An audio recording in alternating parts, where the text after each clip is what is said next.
Hi, it's More Engadget. We're here with HTC's new One SV. We obviously saw this announced a little bit earlier this year, but now it's here in the flesh on the CES stand. As you can tell here, it's a humble little device really. It's a 5 megapixel camera on the back. As you can see here, paired with the flash, it's actually got a pretty decent f2.0 lens. It's a wide angle. Well, there's also a front-facing camera too. The screen is another one of HTC's Super LCD 2, but the resolution's a little bit more humble. We're talking about an 800 by 480 resolution screen, and that's 4.3 inches. Fortunately, it's all covered in Corning Gorilla Glass, so hopefully that will buff off anything that's also in your pocket when you carry it around.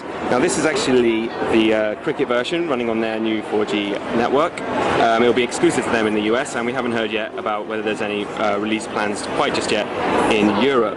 If you took a quick tour, on the bottom here, you've got the micro USB port, the primary mic.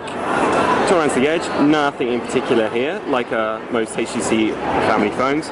On the top edge, we've got the microphone port, the headphone ports, the secondary mic, and the power button that will also, hopefully, switch on and off the screen. And finally, on this last edge, you've just got the volume rocker in the same burnt orange, red-ish, lovely kind of colour.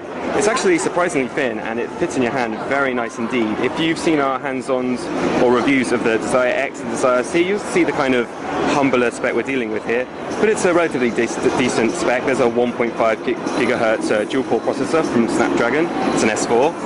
And yeah, it plays around pretty nicely actually. There's a little bit of lag transitioning between the screens, but it's pretty crisp.